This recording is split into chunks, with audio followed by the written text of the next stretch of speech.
नमो सिद्धाणं नमो आयर्याणं नमो वच्छायाणं नमो लोये सव्यसाहोणं मङ्गलं भगवान् वीरो मङ्गलं गौतमौगणी मङ्गलं कुन्दकुन्दार्यो जय धर्मोऽस्तु मङ्गलं सर्वमङ्गलमाङ्गल्यं सर्वकल्याणकारिकं प्रधानं सर्वधर्माणां जयतु शासनं जयतु शासनं नमः समय साराय स्वानुभूत्याचकाशिते चिस्वभावाय भावाय सर्वभावात्तरक्षिते। सम्यक दर्शन और उसका विषय क्या है? पूज्य गुरुदेव श्री की तत्व चर्चा के माध्यम से ये विषय हमने कल शुरू किया था और उसका प्रसंग भी आपको बताया था कि ये चर्चा गुरुदेव श्री को लेने की क्यों आवश्यकता पड़ी। और उसमें कल हमारा एक बिंदु हुआ था, प्रमाण पूज्य नहीं, निश्चय नहीं पूज्य है। उस बिंदु पर चर्चा हुई थी। मैं आगे बढ़ाता हूं चर्चा को। कहीं प्रमाण को पूज्य कहा हो, प्रमाण का मतलब क्या कल बताया था ना? प्रमाण माने जिसमें द्रव्य पर्याय स्वरूप संपूर्ण वस्तु को जानने वाला ज्ञान, ठीक है। तो वो कहीं प्रमाण को पूज्य कहा हो, वहां तो प्रमाण दोनों नयों के विषयों को जानने वाला होने से जानने की अपेक्षा पूज्य कहा है। जानने योग्य दोनों नयों का विषय है। द्रव्य आश्रय करने योग्य है, लेकिन कोई पर्याय आश्रय करने योग्य नहीं है। इसका मतलब वो जानने योग्य भी नहीं है, ऐसा नहीं है।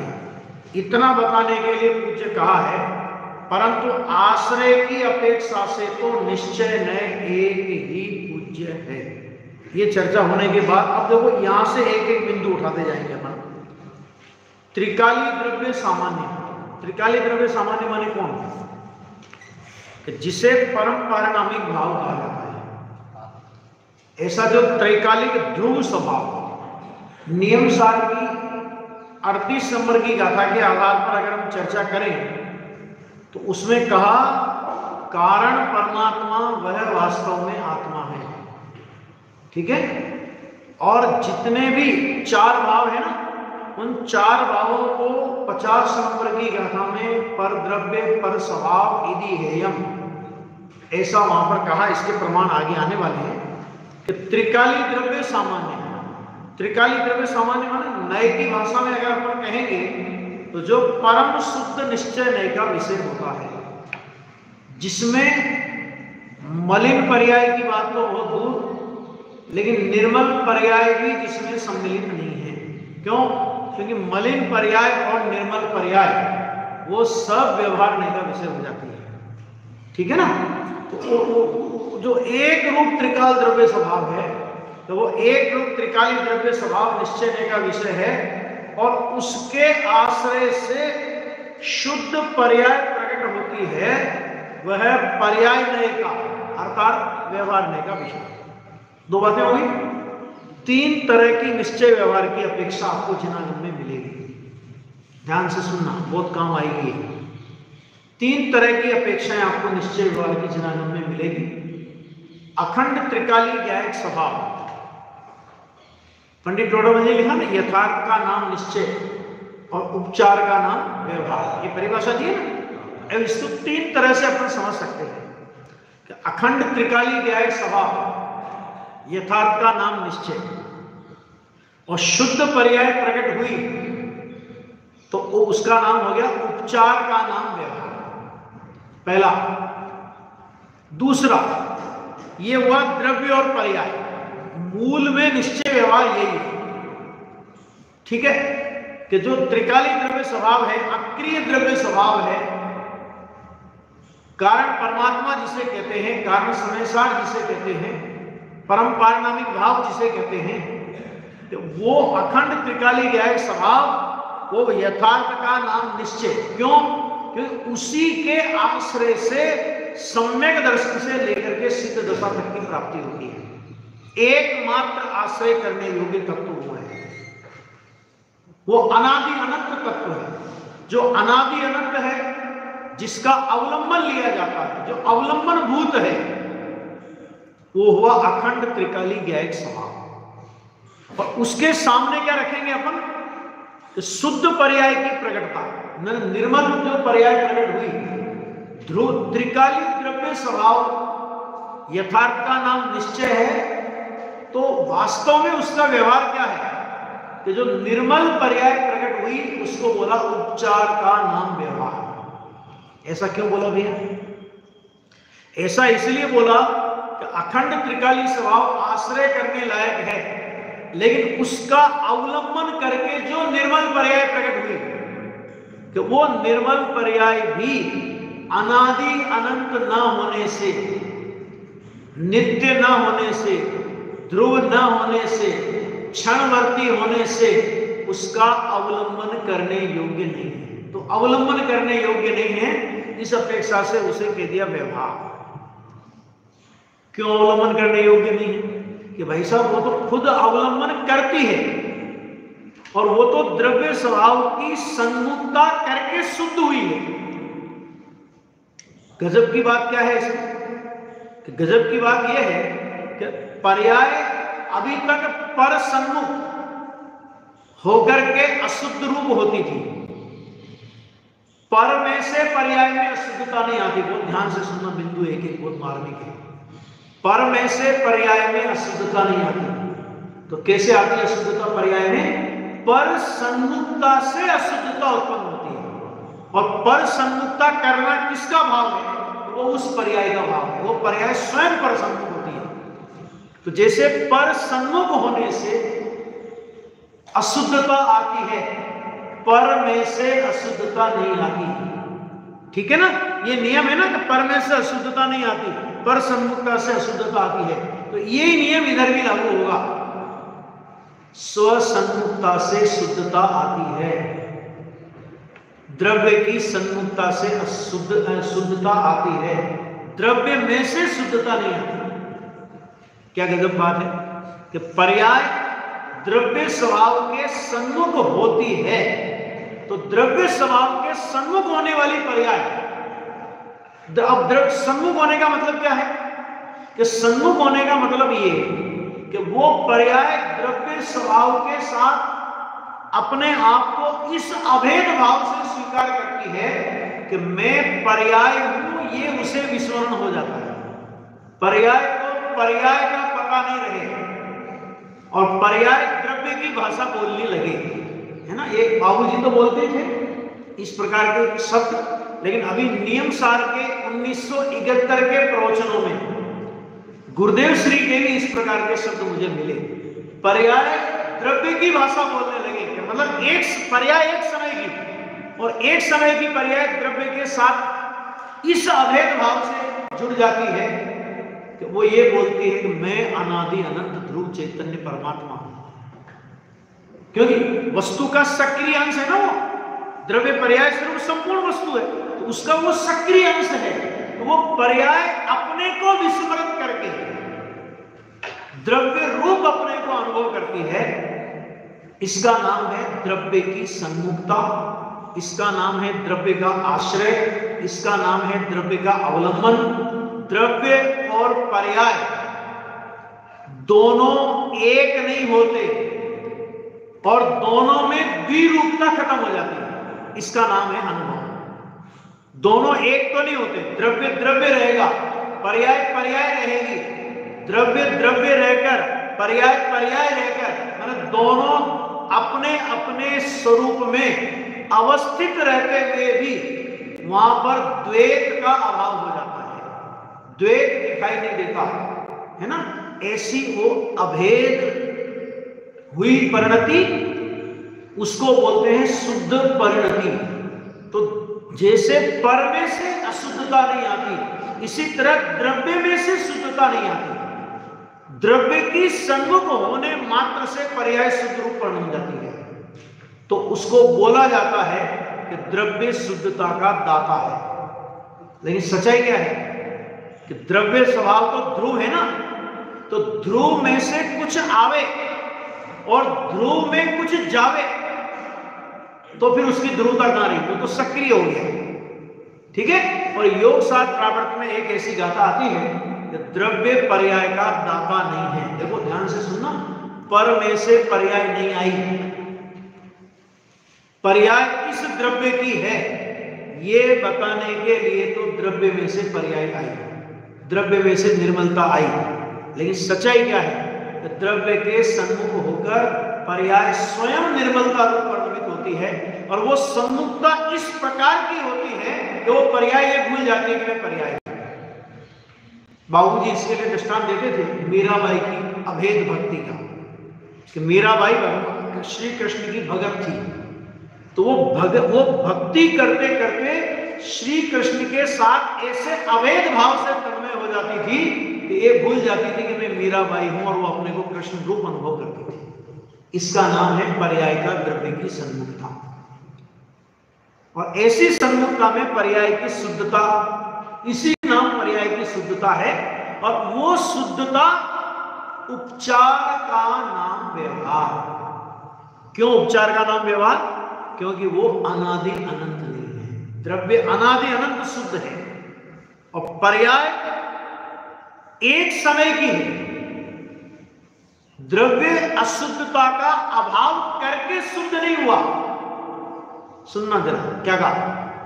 द्रव्य अशुद्धता का अभाव करके शुद्ध नहीं हुआ, और पर्याय में अशुद्धता का अभाव होकर के शुद्धता हुई है। समझ में आया? द्रव्य की शुद्धता में कर्म की कोई अपेक्षा लागू नहीं पड़ती। अमुक कर्म का अभाव हुआ इसलिए द्रव्य की शुद्धता हुई, माने द्रव्य स्वभाव कर्म की सापेक्षता से,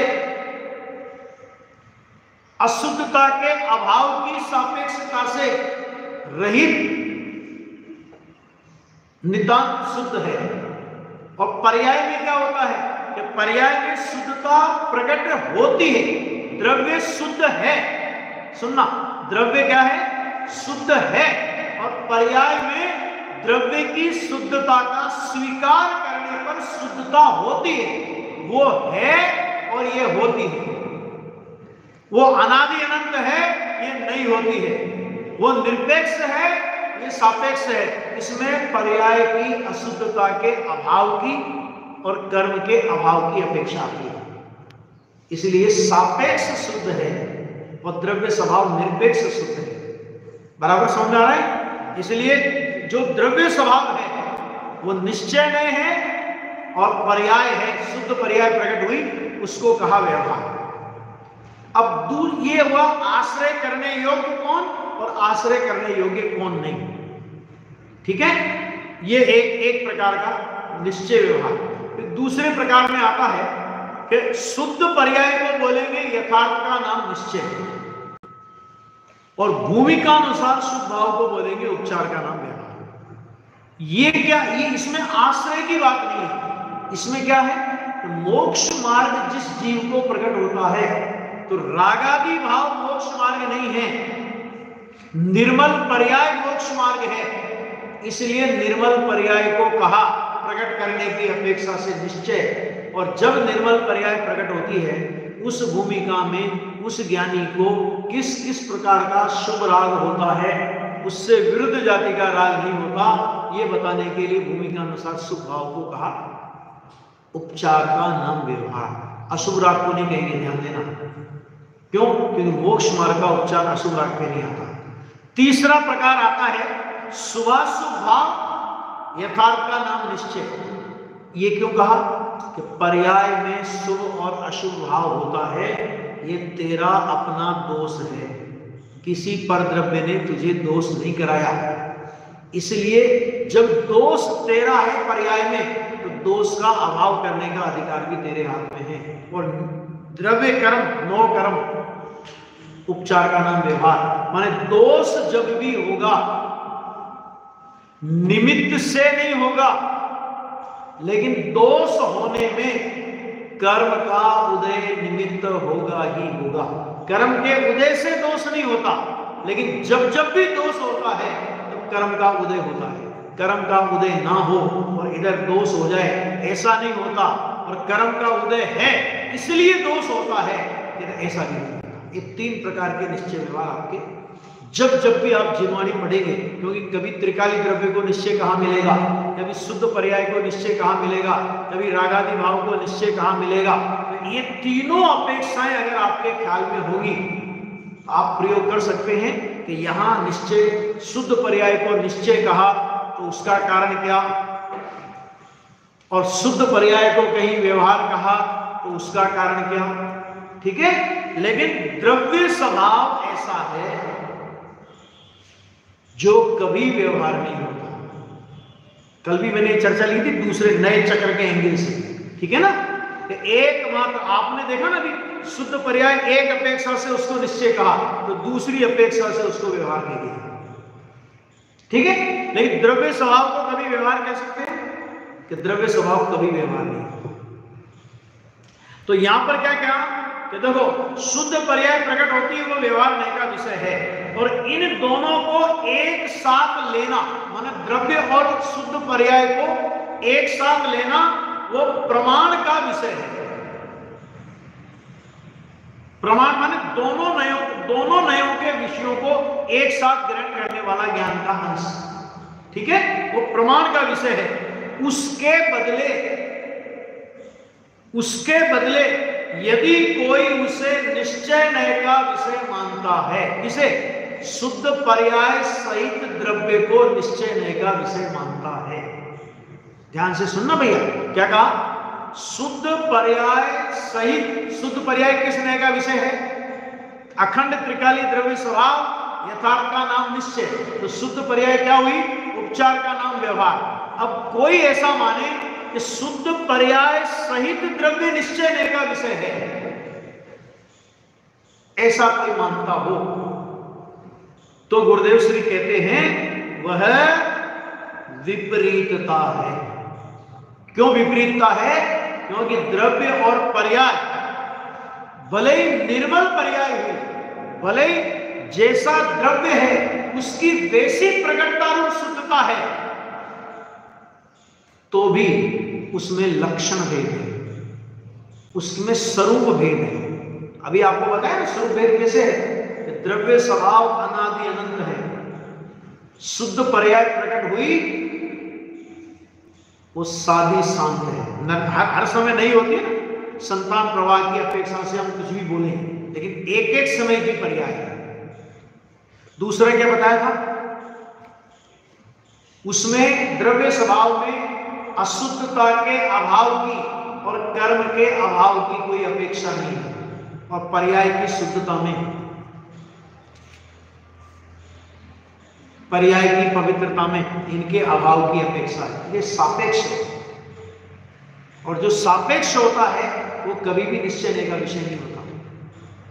किसी अपेक्षा से कह दिया जाता है, लेकिन वो वास्तव में अगर देखा जाएगा तो वो हमेशा व्यवहार नय का विषय होता है, जिसे कभी निश्चय का तो भी बाद में व्यवहार में डाल दिया, ठीक है।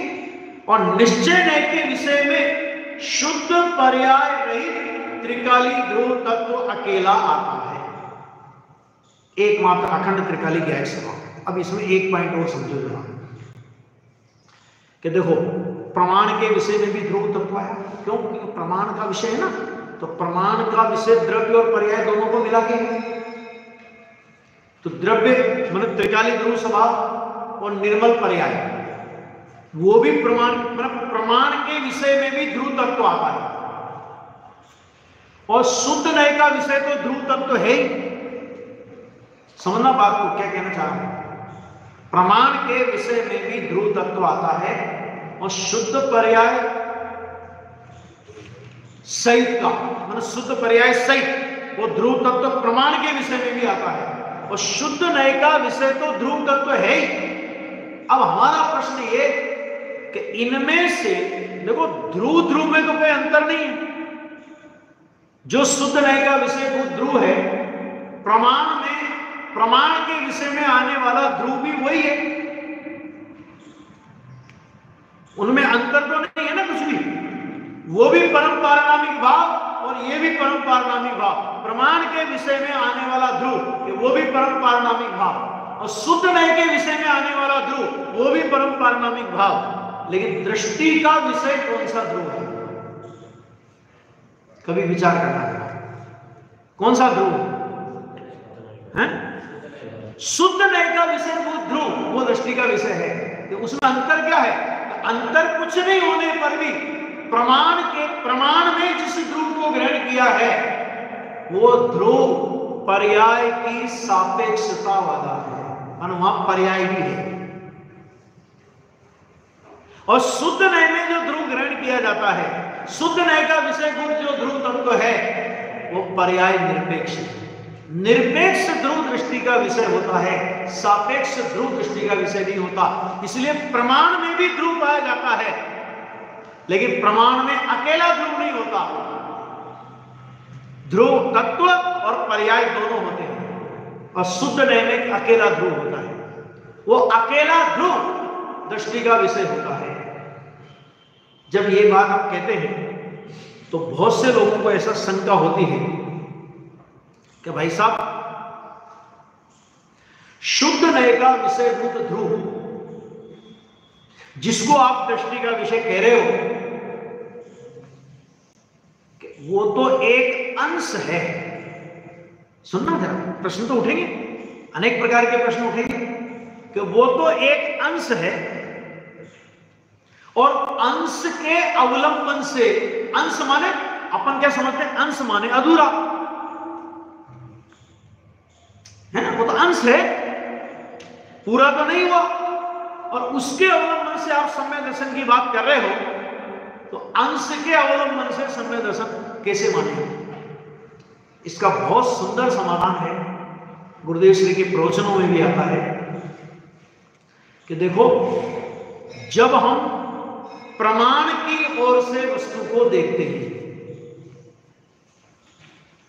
ठीक है, जब प्रमाण माने समग्र वस्तु की ओर से जब हम वस्तु को देखते हैं, तो जैसे उत्पाद व वस्तु का एक अंश है, उसी तरह ध्रुव भी एक अंश है।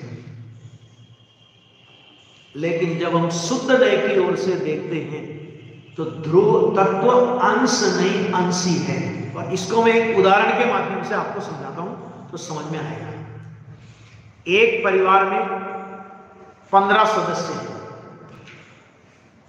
ठीक है, और 15 सदस्य हैं, और छोटे एक उसमें सबसे छोटे लड़के की शादी हुई, और शादी होने के बाद घर में बहू आई, तो कितने सदस्य हो गए? 16 सदस्य हो गए। अब मेरा प्रश्न ये कि 16 सदस्य परिवार की ओर से देखो तो एक एक सदस्य परिवार का अंश है, ठीक है, बराबर है। लेकिन वो जो छोटे लड़के की बहू आई है अभी, वो छोटा लड़का उस बहू के लिए अंश है या संपूर्ण है? कि अगर तुम ये मानो कि ये पति उस बहू के लिए अंश है, तो कितना बड़ा अनर्थ हो जाएगा, इसकी आप और हम कल्पना नहीं कर सकते, है ना। परिवार की ओर से देखेंगे तो परिवार की ओर से वो अंश है, परिवार का एक अवयव है। लेकिन पत्नी की ओर से देखेंगे तो वो उसका सर्वस्व है। क्या मतलब इसका? कि देखो भाई, परिवार में उस नई बहू के साथ में कुल मिलाकर के 16 सदस्य हो गए। 16 सदस्यों में से अगर उसका पति मर जाए और बाकी के सारे सदस्य जीवित रहें, तो वो लड़की विधवा कहलाएगी या सुहागन कहलाएगी? हाँ, विधवा कहलाएगी ना, ठीक। और मान लीजिए उसका पति जीवित रहे और बाकी सारे सदस्यों की मृत्यु हो जाए, तो वो लड़की सुहागिन कहलाएगी कि विधवा कहलाएगी? बस सीधी सी बात, जिसके होने पर मेरा सौभाग्य जीवित है वो मेरे लिए सर्वस्व है क्या? प्रमाण की ओर से जब हम देखते हैं तो हमको ध्रुव तत्व अंश दिखाई देगा, लेकिन जब श्रद्धा की ओर से देखते हैं तो श्रद्धा के लिए ध्रुव तत्व अंश नहीं है, अपितु वह उसका सर्वस्व है। क्यों? क्योंकि ध्रुव तत्व का वर्ण श्रद्धा करती है तो श्रद्धा सौभाग्यवती हो जाती है। श्रद्धा को श्रद्धा का वर्ण नहीं करना होता, श्रद्धा को ध्रुव तत्व का वर्ण करना होता है। ये बात है। देखो आगे गुरुदेव ने लिखा, कोई कहे कि हम द्रव्य और पर्याय एक है, ऐसा नहीं मानते। क्या मानते हैं? परंतु आश्रय का विषय शुद्ध पर्याय सहित अभेद द्रव्य है, ऐसा मानते हैं। ऐसा देखो, ये सब गुरुदेव ने खुद प्रश्न उठा करके चर्चा की, क्योंकि गुरुदेव के जमाने में, गुरुदेव के समय में इस तरह की आशंकाएं करने वाले लोग थे कि भाई साहब, हम भी जानते हैं कि द्रव्य और पर्याय एक नहीं है, क्योंकि एक का नाम द्रव्य है और एक का नाम पर्याय है, तो ये तो हमें ख्याल में है, तो हम ये तो नहीं मानते। लेकिन आश्रय का विषय हम क्या मानते हैं कि शुद्ध पर्याय सहित अभेद द्रव्य आश्रय का विषय है, ऐसा हम मानते हैं। तब एक प्रश्न यहां पे अभी गुरुदेव का पढ़ते हैं, फिर अपन इस पर चर्चा करते हैं, ठीक है? तो कहते हैं, वह गुरुदेव क्या उत्तर देते हैं कि तो वह मूढ़ दृष्टि है। क्यों? क्योंकि कैसा है? विपरीत दृष्टि है। वास्तव में तो अनादि से जो दृष्टि है, कौन सी दृष्टि? पज्जय मूढ़ा ही पर समया, अनादिकाल से जो पर्याय दृष्टि है वैसी की वैसी ही पर्याय दृष्टि उसे है। यदि आश्रय का विषय पर्याय सहित का द्रव्य हो तो आश्रय करेगा कौन? क्या कहा? आश्रय का विषय अगर आपने पर्याय सहित का द्रव्य मान लिया तो जिसको आश्रय करना है वो तो आश्रय के विषय में चली। कल उदाहरण दिया था ना, हाँ? कि वधू पक्ष के लोग वर पक्ष के लोगों के गले में माला डालते हैं, लेकिन अगर वही वर पक्ष की बारात में जाके खड़े हो जाए तो माला कौन डालेगा? ठीक है ना? वो उदाहरण दिया था, उसी उदाहरण को यहां पे समझना कि आश्रय कौन करेगा। पर्याय को तो वह आश्रय का विषय मानता है, तो फिर आश्रय करने वाला कौन? और आश्रय करने वाला और आश्रय का विषय अलग है। एक है आश्रय करने वाला और एक है आश्रय योग्य। अब देखो दो बातें, एक बात और भी समझो इसमें, ये तो पॉइंट है ही, इसमें एक पॉइंट और समझो। अपन ने ये माना कि आश्रय का विषय शुद्ध पर्याय सहित का द्रव्य है, तो प्रश्न ये कि जब द्रव्य का आश्रय लिया ही नहीं गया, क्योंकि आश्रय का विषय तो आपने शुद्ध पर्याय सहित द्रव्य माना, तो जब द्रव्य का आश्रय लिया ही नहीं गया, द्रव्य स्वभाव का आश्रय लिया ही नहीं गया, तो पर्याय शुद्ध कैसे हो गया? पर्याय तो शुद्ध तब होगी ना जब द्रव्य स्वभाव का आश्रय किया जाएगा। जब पर्याय द्रव्य स्वभाव के सम्मुख होगी तब वो पर्याय शुद्ध होगी। और अगर हम ये कहें कि शुद्ध पर्याय सहित का द्रव्य आश्रय करने योग्य है, तो जब पर्याय शुद्ध हो ही गई तो फिर द्रव्य के आश्रय की आवश्यकता क्या बची? द्रव्य का आश्रय क्यों किया जाता है? द्रव्य का अवलंबन क्यों लिया जाता है? पर्याय में शुद्धता को प्रकट करने के लिए द्रव्य का अवलंबन लिया जाता है। क्यों लिया जाता है? द्रव्य का आश्रय क्यों लेना? द्रव्य की सम्मुखता क्यों करना? द्रव्य को शुद्ध करने के लिए या पर्याय को शुद्ध करने के लिए? बोलो जरा, किसको शुद्ध करने के लिए? हाँ, पर्याय की शुद्धता के लिए द्रव्य का अवलंबन लिया जाता है ना। पर्याय द्रव्य का अवलंबन पर्याय की शुद्धता के लिए लिया जाता है। द्रव्य की शुद्धता के लिए पर्याय अवलंबन नहीं करती। क्यों? क्योंकि द्रव्य को शुद्ध होना नहीं है। द्रव्य अनादि अनंत शुद्ध है। तो जो अनादि अनंत शुद्ध है उसको शुद्ध नहीं करना, उसका अवलंबन से पर्याय में शुद्धता की रचना नहीं होती है। और हम ये कहें कि पर्याय शुद्ध पर्याय सहित का द्रव्य अवलंबन का विषय है, तो प्रश्न ये खड़ा होगा कि जब पर्याय शुद्ध है ही, क्योंकि पर्याय शुद्ध पर्याय सहित द्रव्य अवलंबन का विषय है, तो भैया जब पर्याय शुद्ध हो ही गई, पर्याय पहले से शुद्ध है ही, और उस सहित द्रव्य को तुम्हें अवलंबन करने की बात करते हो, तो जब पर्याय शुद्ध है ही तो द्रव्य के अवलंबन की आवश्यकता क्या है? क्यों द्रव्य का अवलंबन लेना? ठीक है। और दूसरी बात कि अगर पर्याय शुद्ध नहीं है और द्रव्य के अवलंबन से यदि वो शुद्ध होगी, तो फिर शुद्ध पर्याय सहित का द्रव्य अवलंबन का विषय है, इस बात में कुछ दम नहीं है। ठीक है। फिर से हाँ, कि अगर द्रव्य, देखो पर्याय पहले से शुद्ध है, आपने कहा कि शुद्ध पर्याय सहित द्रव्य का अवलंबन का विषय शुद्ध पर्याय सहित का द्रव्य है। तो अगर पर्याय पहले से शुद्ध है तो द्रव्य के अवलंबन की आवश्यकता क्या है? क्यों? क्योंकि पर्याय का, द्रव्य का अवलंबन तो पर्याय की शुद्धता के लिए किया जाता है।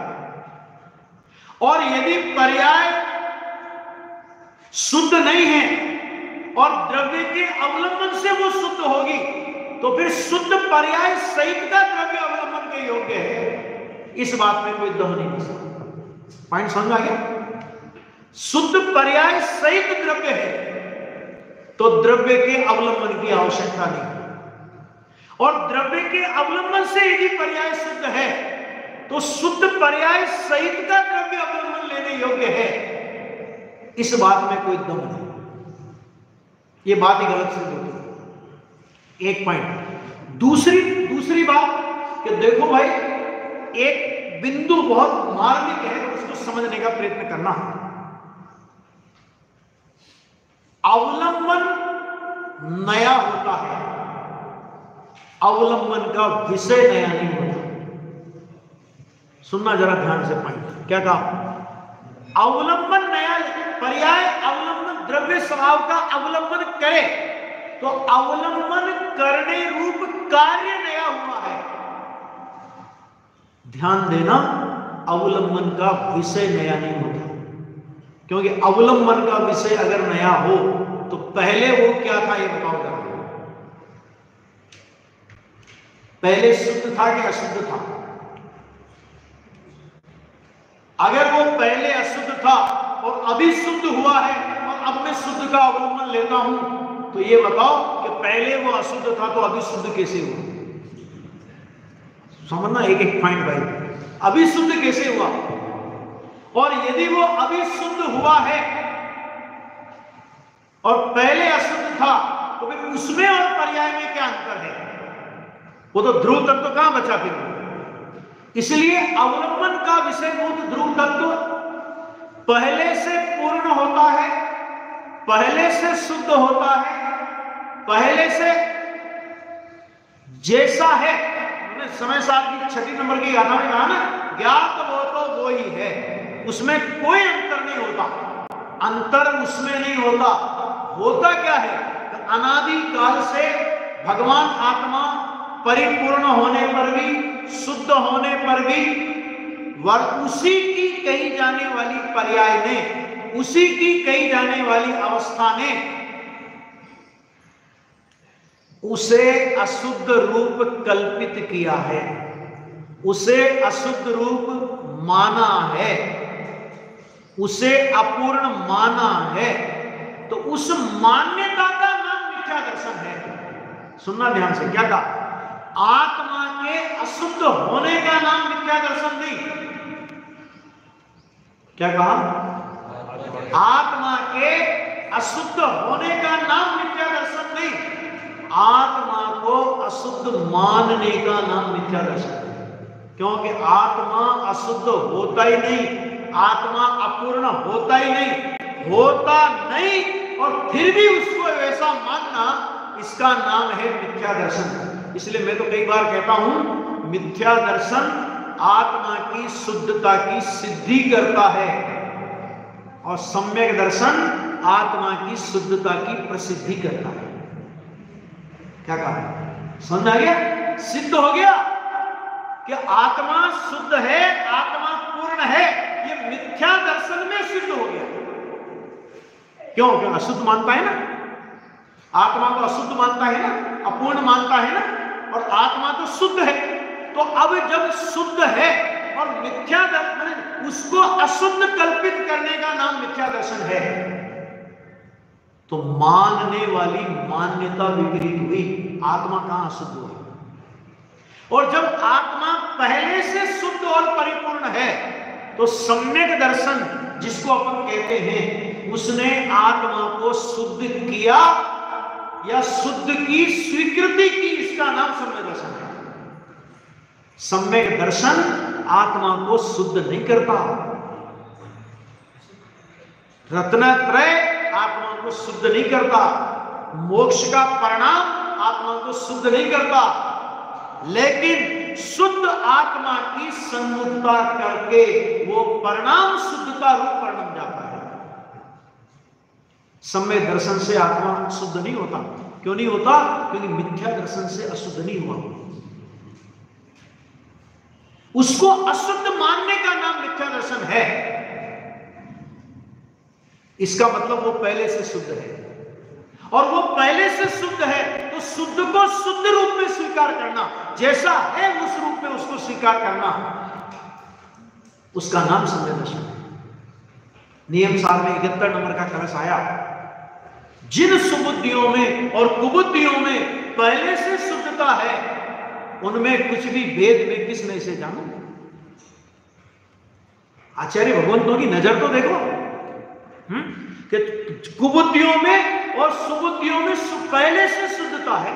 क्या मतलब? कुबुद्धि और सुबुद्धि कहकर पर्याय की वर्तमान परिस्थिति का ज्ञान कराया। कुबुद्धि माने मिथ्या दृष्टि, सुबुद्धि माने सम्यक दृष्टि। ये तो वर्तमान की परिस्थिति है, लेकिन वो कहते हैं कि उनमें शुद्धता तो पहले से विद्यमान है। यानी क्या मतलब? कि जिस समय मिथ्या दर्शन रूप पर्याय गरज गरज करके भगवान आत्मा अशुद्ध है, अपूर्ण है, पामर है, दीन है, भिखारी है, ऐसा है, वैसा है, इस तरह की अनर्गल प्रलाप कर रही थी, उस समय भी द्रव्य स्वभाव तो अपने परिपूर्ण स्वभाव में शुद्ध ही विराजमान था। और सम्यक दर्शन होकर के शुद्धता प्रकट हो गई, तो सम्यक दर्शन ने कोई भगवान आत्मा पर कृपा नहीं की, सम्यक दर्शन ने भगवान आत्मा को शुद्धता का दान नहीं दिया, भगवान आत्मा को परिपूर्णता का दान नहीं दिया, बल्कि भगवान आत्मा की शुद्धता और परिपूर्णता को देखकर, भगवान आत्मा की शुद्धता और परिपूर्णता की श्रद्धा करके, ऐसे स्वभाव में अहम करके वो पर्याय शुद्धता रूप परिणाम देंगे। क्यों? क्योंकि दृष्टि का विषय दृष्टि बनाती नहीं है। सुनना ध्यान से, दृष्टि का विषय दृष्टि बनाती नहीं है, दृष्टि का विषय पहले से विद्यमान होना चाहिए। अगर समझ आ गया तो फिर विद्यमान में अहम करती है खाली। उस विद्यमान तत्व में विद्यमान विषय तो पहले से विद्यमान है। सच्चाई तो यह है कि मिथ्या दर्शन का विषयभूत कोई पदार्थ जगत के अंदर विद्यमान नहीं है। जगत में मिथ्या दर्शन है, लेकिन मिथ्या दर्शन का विषयभूत कोई पदार्थ जगत में नहीं है। और मिथ्या दर्शन भी कैसा कि एक छत्र शासन चलता है उसका, है ना, और छोड़ लोकाकाश का एक प्रदेश माने एक चप्पा मिथ्या दर्शन का वहां पर अखंड शासन चलता है। अरे और तो और सिद्धालय में सिद्ध भगवान विराजमान है ना, वहां भी थोक के भाव मिथ्या दृष्टि जी पड़े हैं निगोरिया के रूप में। लेकिन मिथ्या दर्शन का विषयभूत कोई पदार्थ नहीं है। क्यों नहीं? आपने कैसे जाना कि नहीं है? कि अगर मिथ्या दर्शन का विषयभूत कोई पदार्थ होता तो फिर मिथ्या दर्शन क्यों होता? भाई झूठा आदमी किसे कहते हो आप? झूठा आदमी किसे कहते हो? कि जो कहता है वैसा पदार्थ नहीं, उसी का नाम तो झूठा है। तो झूठा आदमी का कहा हुआ कोई पदार्थ, एक बार क्या हुआ कि एक कंजूस सेठ था, कंजूस सेठ। अब उसको नौकर की आवश्यकता थी, लेकिन वो चाहता था कम से कम पैसे में मिल जाए। तो एक ठग ने सोचा कि इसको बनाना है अपने को अच्छा। उन्होंने कहा सेठ जी आपको नौकर की जरूरत है, मैंने सुना आपको नौकर की आवश्यकता है। हाँ भाई आवश्यकता तो है, पर मैं आपके यहाँ काम करने के लिए तैयार हूं। भाई तू क्या लेगा? अरे सेठ जी लेने आने की कोई बात नहीं, दोनों टाइम का भोजन दे देना, साल में 1-2 बार कपड़े दे देना, बाकी आपको जो देना हो दे देना, नहीं देना हो तो मत देना, पड़ा रहूंगा। बस केवल मेरी एक शर्त है। कि क्या शर्त है? तो उन्होंने कहा कि मैं साल में 1 बार झूठ बोलता हूं। क्या बोलता हूं? साल में 1 बार झूठ बोलता हूं। सेठ जी ने सोचा इससे बढ़िया नौकर क्या मिलेगा, रूखा सूखा दे दूंगा, फटे पुराने कपड़े दे दूंगा, पड़ा रहेगा, साल में 1 बार ही तो झूठ बोलेगा, बोल ले लो। लेकिन उस सेठ को यह पता नहीं कि मैं साल में 1 बार झूठ बोलूंगा, ये उसका पहला झूठ तो नहीं है। समझ में आ गया क्या कहना चाह रहे हैं? समझ में आ गया? साल में 1 बार झूठ बोलूंगा, ये बात उसने झूठ तो नहीं बोली। इसका मतलब क्या? इसका मतलब ये मैं कभी सत्य बोलूंगा ही नहीं, ये इसका मतलब हुआ। तो मिथ्या दर्शन माने क्या? कि मिथ्या दर्शन माने वो परिणाम जो आत्मा जैसा है उसकी वैसी प्रतीति नहीं करता, और आत्मा का जैसा स्वरूप नहीं है वैसी प्रतीति करता है। तो सम्यक दर्शन क्या करता है कि सम्यक दर्शन आत्मा में कोई अतिशयता पैदा नहीं करता, लेकिन अतिशय स्वरूप जो भगवान आत्मा है उस भगवान आत्मा का वैसा स्वीकार करता है। उस परिणाम का नाम सम्यक दर्शन है। ठीक है? तो वो विषय पहले से मौजूद होता है, पहले से विद्यमान, विषय विद्यमान है, विषय को विषय बनाने वाला परिणाम नया होता है। सम्यक दर्शन नया होता है, सम्यक दर्शन का विषय नया नहीं होता। मिथ्या दर्शन एक एक समय करके अनादि से चला आ रहा है, लेकिन मिथ्या दर्शन का विषयभूत कोई पदार्थ जगत में मौजूद नहीं है। वो यहां पे कह रहे हैं। तो फिर आश्रय ये हो गया। अब देखो आगा, द्रव्य में पर्याय अभेद हुई ऐसा कहीं आता है तो उसका अर्थ क्या? एक एक बिंदु को गुरुदेव श्री ने इस तत्व चर्चा में स्पष्टीकरण किया है। 5, 7, 10 बार आप इस चर्चा को पढ़ोगे, बहुत मजा आएगा आपको। अभी अपन बार बार बोलते हैं ना कि द्रव्य में पर्याय अभेद, द्रव्य में पर्याय अभेद, द्रव्य में पर्याय अभेद। ये अभेद का मतलब क्या हुआ? क्या पर्याय द्रव्य हो जाती है या द्रव्य पर्याय हो जाता? अभेद में तो दो ही होगा ना। क्या होता क्या है कि द्रव्य में पर्याय अभेद हुई, इसका मतलब क्या? तो उसका उत्तर देते हैं कि वहां पर्याय द्रव्य के सन्मुख ढली है, यह बताना है, इसलिए पर्याय द्रव्य में अभेद हुई ऐसा कहा है। अनादि से पर्याय विमुख थी, वह अब द्रव्य सन्मुख हुई है, यह बताने के लिए वैसा कहा है। पर्याय द्रव्य में मिलकर द्रव्य रूप नहीं हो जाती। क्या होता है आगे बात समझ में। द्रव्य में अभेद होने का मतलब क्या? कि अभी तक पर्याय अपने को अन्य रूप स्वीकार करती थी, तो उसको बोलते हैं द्रव्य से विमुख थी। अभी वो द्रव्य की ओर ढली। ढलने का मतलब क्या है कि वो पर्याय जैसा द्रव्य स्वभाव है उस द्रव्य स्वभाव के साथ में अभेद रूप से अपने को अनुभव करने लगी। युगल जी साहब के शब्दों में कहें, सम्यक दर्शन के घर में सम्यक दर्शन को रहने के लिए कोई जगह नहीं, उसने अपना कोना कोना ध्रुव के लिए खाली कर दिया है। क्या मतलब?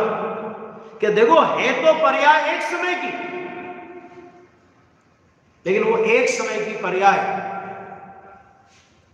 त्रिकाली द्रव्य स्वभाव में अहम करती है।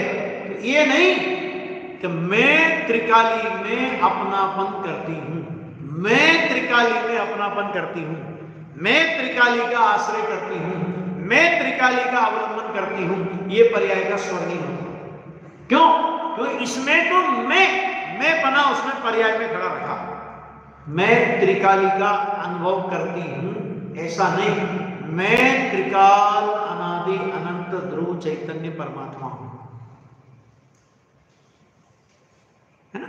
माने मैं और अनुभव करती हूं, ऐसा द्वैत ज्ञान नहीं होता, उसका नाम है संयुक्ता, उसका नाम है पर्याय द्रव्य का आश्रय। समझा क्या? बाबूजी ने लिखा है उसमें, सम्यक दर्शन ध्रुव का अहम नहीं वरन स्वयं ध्रुव है। क्या मतलब इसका? आत्मा में अपनापन माने अहम, ये मैं बना। भाई समझाने में तो थोड़ा भेद पड़ेगा, लेकिन उसका जो स्वर प्रवर्तित होता है, सम्यक दर्शन का जो स्वर प्रवर्तित होता है, वो त्रिकाली द्रव्य स्वभाव में अभेद भाव से ये मैं इस प्रकार का स्वर प्रवर्तित होता है। तो सम्यक दर्शन क्या है कि ध्रुव का अहम है या स्वयं ध्रुव है? क्योंकि ध्रुव का अहम, इसमें तो उसने ध्रुव को अपने से अलग, ध्रुव और अपने को अलग अलग खड़ा किया। जैसे मैं इसके लिए एक उदाहरण दूं कि कैसी अभेदता होती है कि जैसे मान लीजिए एक लड़के की शादी हुई, नई बहू घर में आई। अब वो घर में आई तो क्या हुआ कि खाना खाने बैठे, घर का कोई भी काम करे तो बार बार अपने पीहर वालों को याद करे। कैसे याद करे?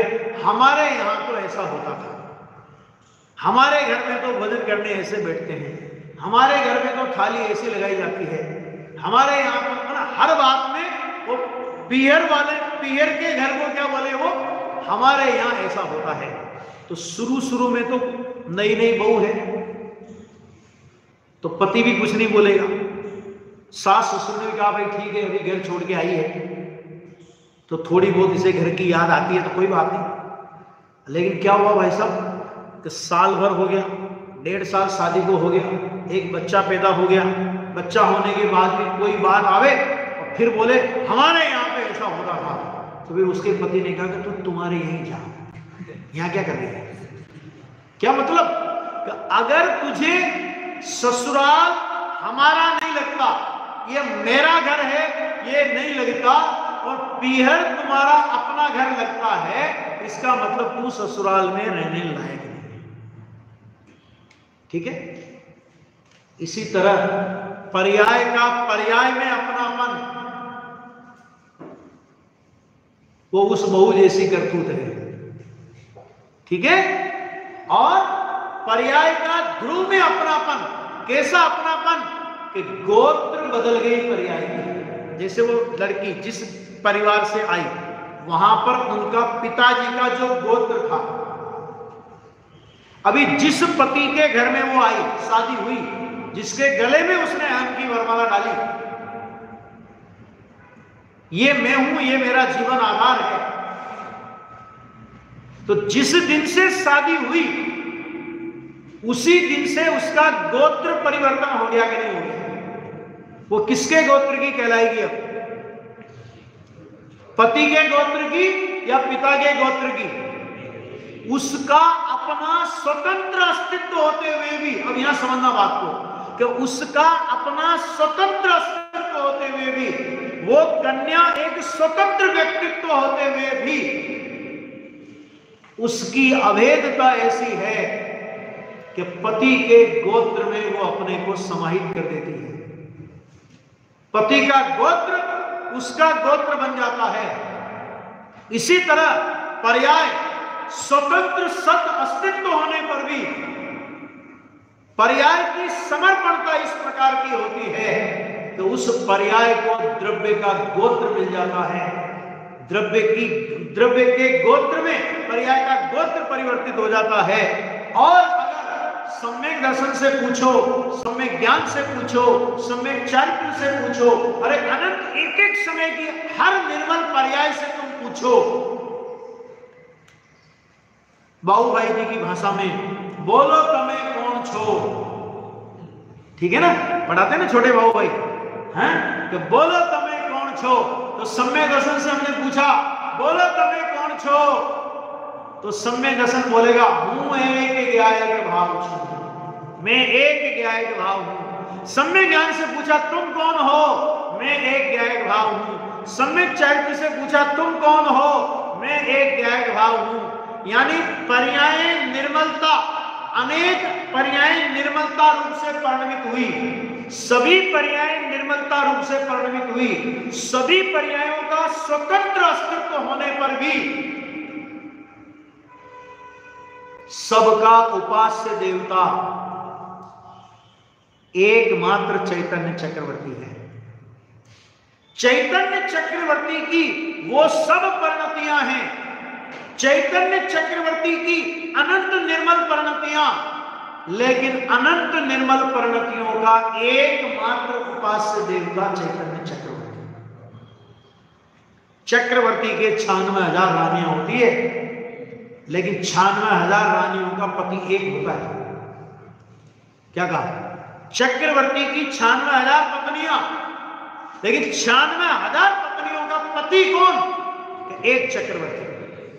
इसी तरह पर्याय निर्मल पर्याय अनेक, लेकिन उन अनंत निर्मल पर्यायों का कलेजा चीर करके देखो, एक एक निर्मल पर्याय की धड़कन में ध्रुव चैतन्य प्रतिबिंबित है, ध्रुव चैतन्य पसरा हुआ है।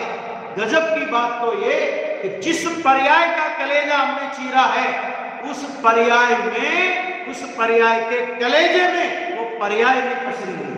सम्यक दर्शन में सम्यक दर्शन नहीं पसरा हुआ, सम्यक ज्ञान में सम्यक ज्ञान नहीं पसरा हुआ, सम्यक चारित्र में सम्यक चारित्र नहीं पसरा हुआ। अरे हर सम्यक दर्शन ज्ञान चारित्र की निर्मल परिणति में ध्रुव त्रिकाली पसरा हुआ है। इसका नाम है दृष्टि का विषय। सोचो जरा, क्या गजब का तत्व है और क्या गजब की बात वास्तव में अपन लोगों को मिली है। सामान्य बात नहीं है, अद्भुत तत्व है। आज तक अपन लोगों ने इसी बात को वास्तव में नहीं समझा।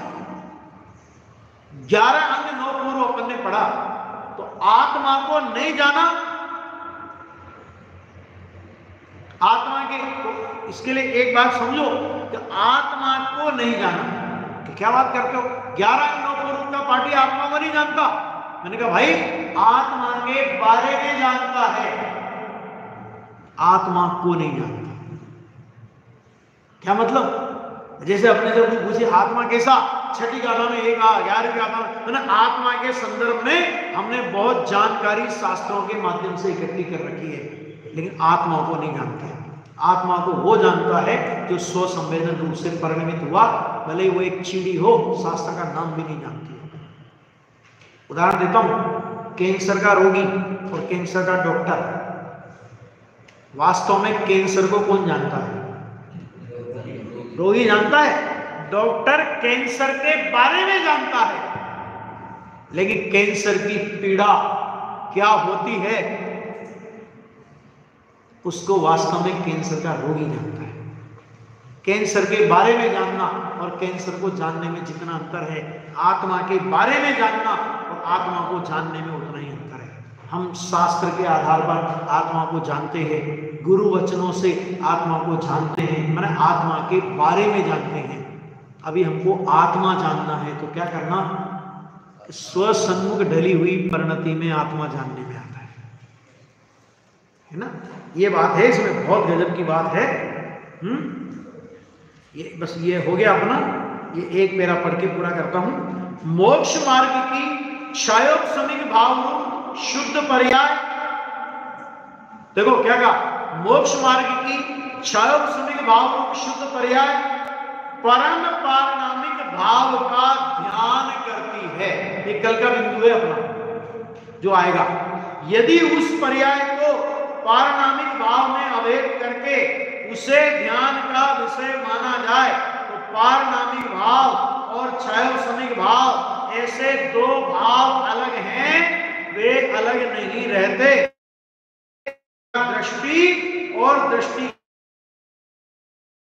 सिद्ध न होने से यह मान्यता विपरीत है। अब कैसे सिद्ध नहीं होते, इसकी बहुत गंभीर चर्चा है इसकी भी, और इसकी चर्चा अपन और भी कल की स्वाध्याय में करते हैं, ठीक है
माता